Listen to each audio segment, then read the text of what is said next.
if you are the executor of an estate and you're trying to figure out how in the world can I have this process done and completed, or you find yourself with a large estate and you have not finished, but you're coming up on needing to send in a annual account or report.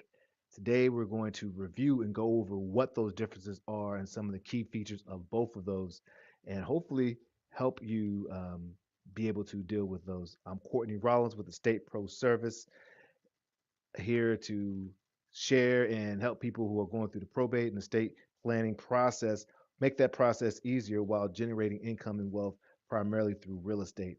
I'm just putting in my information here just so people can check it out.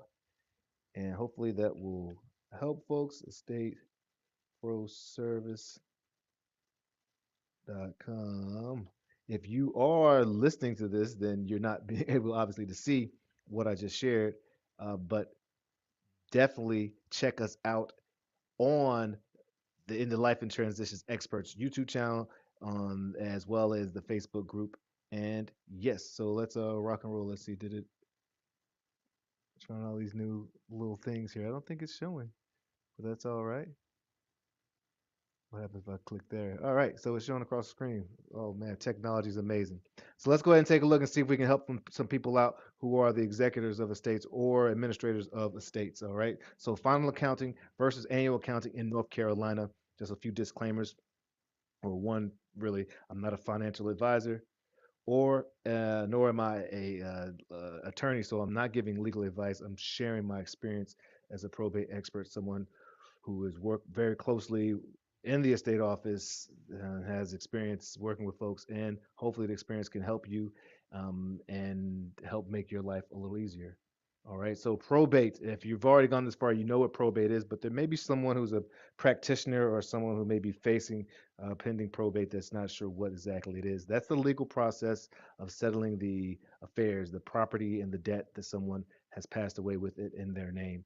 And that's what's called in North Carolina. If you have a large estate, which the total assets is over $20,000 as of this recording, February 14th, 2024, then it's a large estate. And for the most part, you'll have to go through the probate process. So let's take a look. One of the big features for final accounting is that it does, well, both of them require extensive um, recording and documentation to ensure accuracy. But the final accounting definitely does because that's going to be your sign off.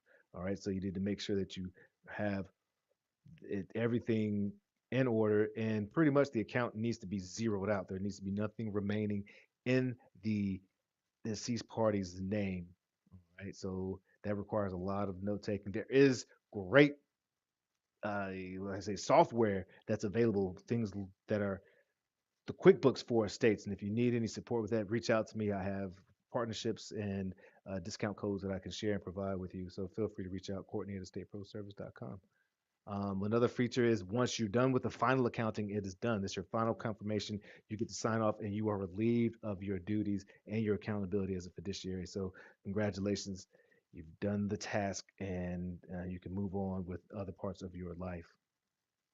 It also provides a snapshot. The final accountant provides a snapshot of the estate. It tells where what the assets were in there, where they were distributed, who was paid, who was given benefits, and it lists all the beneficiaries, all the folks' claims that came in and were addressed.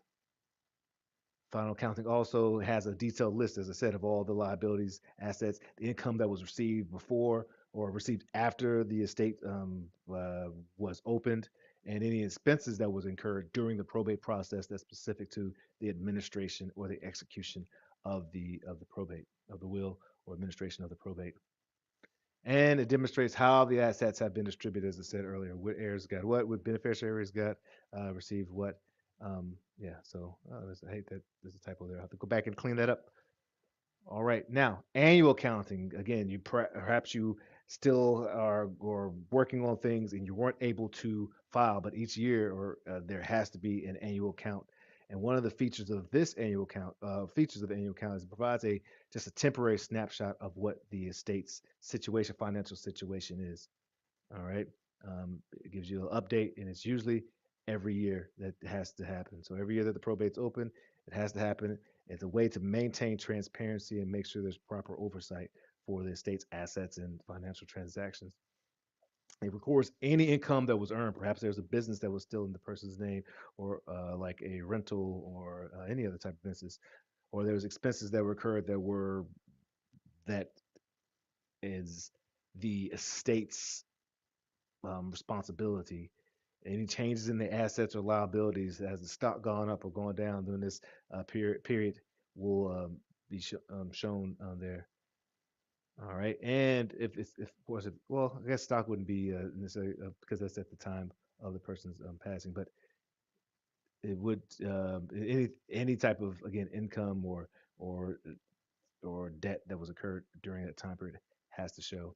It also gives this court the opportunity to show any vested parties or interested parties have the opportunity to monitor. That's where that transparency comes in, and allows for them to see another one if there's any discrepancies or regulatory irregular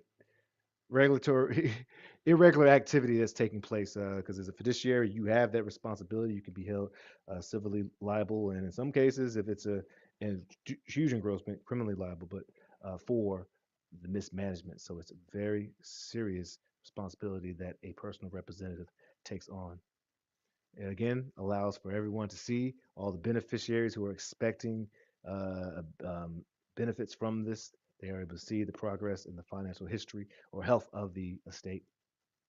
Now, if you need any support, I'm that hub in the wheel as far as connecting you to financial advisors, or using some of my team's moving services, my team's clean out services, estate sales. If you're trying to keep the property and you want to, if there is property involved and you want to fix it up, we have contractors. Of course, I can offer cash offers to folks who are want interested in selling. If you're interested in listing, I can do that as well. And again, if you need, which I definitely recommend, and this family attorney, it's very important that you connect with one. I can offer some great referrals based on your needs. Definitely reach out. Definitely connect. If you want a free consultation, just sign up for the calendly.com/estate pro service.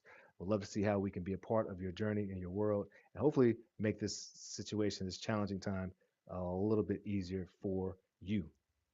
This is the Life in Transitions Expert Podcast. If you have questions, I'm specifically doing this because I'm helping a person to go through their accounting. They've been rejected several times, so they have to file an accounting. And we're taking a deeper look to see what's going on there, offering as much support as possible, connecting them to an attorney, but also sitting shoulder to shoulder with them so they can spend a little less time in the attorney's office, and hopefully get this taken care of. So this is a direct response to, almost all my content is a direct response to a real life issue that's taking place. So I say all that to say, if you have questions, challenges that you're coming across, this is how I grow, this is how I learn and provide service. I would love to help you any way I can. And if I don't have the answer, or at least my opinion of it from my experience, I would definitely would find it as best I can, and hopefully it'll be helpful to you. This is the Life in Transitions Experts Podcast. That's LITE. Let your light shine. Cheers.